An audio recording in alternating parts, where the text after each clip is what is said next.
You get them over to your email list, where now the world is your oyster.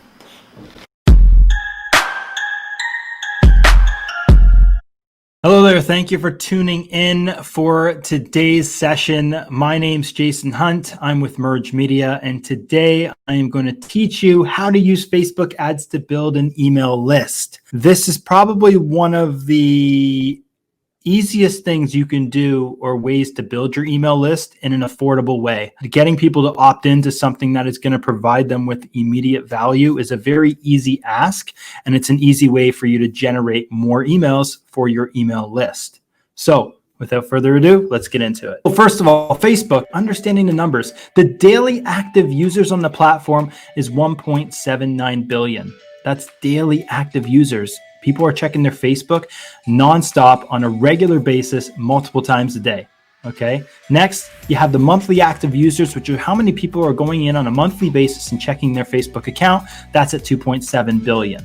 Okay. So that's a lot of people, a lot of eyeballs, and a ton of attention. And because of what's happened in 2020 with COVID, the pandemic, and all that stuff, a lot of people are relying on Facebook now as their news outlet, which is just driving more attention to the platform. Now, the recipe for success. What's the most important asset you have for increasing your sales? That is the question you need to ask yourself. Okay. Hello, it's your email list. Of course, the thing about an email list is nobody owns it but you. You can generate leads on Facebook, or get likes on your page, or followers on your Twitter, or you can get followers on Instagram. You have all these platforms where you can start to grow a following or a followership of people. But if you can get them to email, you control that list. If Facebook shuts down tomorrow and you lose your followers, you're still not going to lose that email list. So it's so important, and such an important asset to grow for your business. Now the formula. Facebook. You use Facebook to get the attention, get the eyeballs in the door. And then once you have that attention, you get them over to your email list, where now the world is your oyster, and you can start sending them offers, deals, value, anything you want. You're cultivating that community of people from Facebook, bringing them off of Facebook and bringing them over to your email list, which is going to increase your revenue. What is a lead magnet, and why is it important? You're going to want to create one of these. Some people call them tripwires. They could be called an offer, or anything, essentially something that provides value to your user. Creating a lead magnet, an incentive used to offer a potential buyer in exchange for their email address or other contact information. So great examples of lead magnets that you can use for your business include checklists, any sort of a PDF download report, market updates, any sort of an ebook, a white paper, also a video. It positions you as that authority, keeps you top of mind, and you don't need to go out there and spend thousands of dollars on an overproduced piece of video content, especially if you want to use your website as a means to driving those leads, or if you want people to go to your website to submit their contact information. The first thing you're going to want to do is making sure that your website is optimized for lead generation. Okay, nobody's going to go to your homepage, click on a few tabs at the top, and try to find the place where they can get that downloadable ebook. Okay, so making it very simple.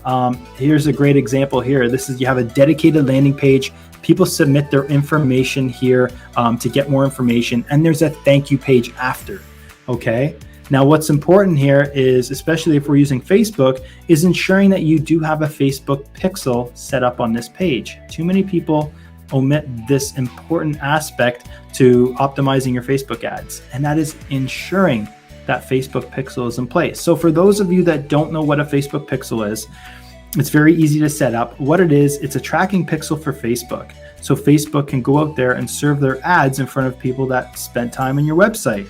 Okay, and there's so many things you can do with this pixel, like you can create audiences of people that hit your website, or you can create lookalikes of those people that hit your website. Set up your email campaign. There's tons of platforms out there for email management. The one that we use at Merge Media is called MailChimp. It's very easy to use. You can, and the recommendation is provide that lead magnet in the very first email. Almost immediately, you want to set this up. You want to ensure when somebody fills in that contact information or provides that information to Facebook, that immediately they're receiving that white paper or ebook or that lead magnet that they're asking for.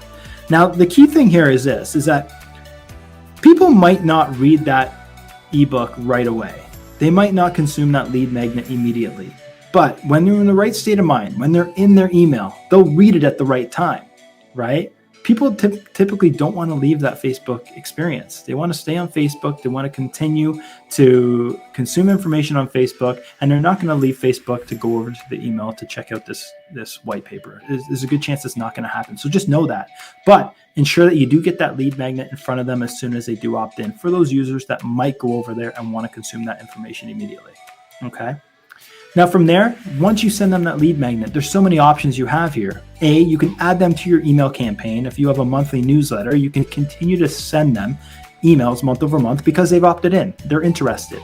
And the key thing here is that you didn't ask them to sign up for your newsletter. You asked them to receive a lead magnet, which they were happy to receive. So you already led with the value, which is the key here. Now that you've led with the value, now you can provide a little more the content of your emails can be a little more salesy, okay? Because you already got your foot in the door. Your foot's in the foyer.